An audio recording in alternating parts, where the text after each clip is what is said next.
Morning guys, সকাল সকাল উঠে পড়েছি কারণ আজকে আমাদের আছে ট্রেন জার্নি। কোথায় যাচ্ছি বলবো, তার আগে বলি আমার মা তো একদম কান্নাকাটি শুরু করে দিয়েছে আমার দিদি আর বোনের জন্য। তার নাকি মন খারাপ করছে। আরে মাকে কেউ বোঝাও, আমরা তো 5 দিনের জন্য যাচ্ছি। বলতে বলতে আমরা স্টেশনেও এসে গেছি আর আমাদের ট্রেনও চলে এসেছে। ট্রেনে উঠে বোন আর আমার প্রথম কাজ হচ্ছে খাওয়া স্টার্ট করা।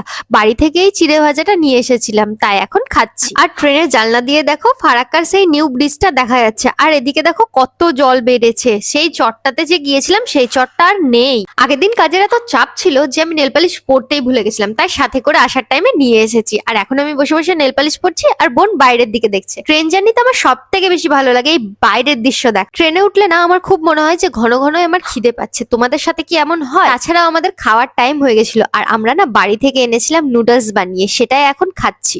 আর কিছুক্ষণ পর ট্রেনে ঘুগনি উঠেছিল, তো সেটাও নিয়ে নিলাম। আমাদের নামতে সময় আছে, তাই এখন আমি আর বোন একটু গল্প করে নিচ্ছি। আগে তো আসতে অনেক টাইম লাগতো, বাট এখন সরাসরি ট্রেন হয়, কোনো প্রবলেমই হয় না। আর কিছুক্ষণ পরে আমরা নামবো, তাই আমি একটু চুলটা ঠিক করে নিচ্ছি। আর বোনকে দেখো ক্যামেরার সামনে এসে চুলটা ঠিক করছে। এসবের মধ্যে তো তোমাদের বলাই হয়নি, আমরা যাচ্ছি কৃষ্ণনগর, আমার দিদার বাড়ি। কেন যাচ্ছি সেটা জানতে হলে আমার এই লং ভিডিওটা দেখো, নিচের লিংক দিয়ে রেখে। স্টেশনে নেমে আমরা এখন টোটো করে নিয়েছি আর আমরা এখন যাচ্ছি মুক্তিনগর। আর আমাদেরকে আগাতে বড় মাসি এসেছে। তাহলে দেখা হচ্ছে তোমাদের সাথে পরের ব্লগে। টাটা।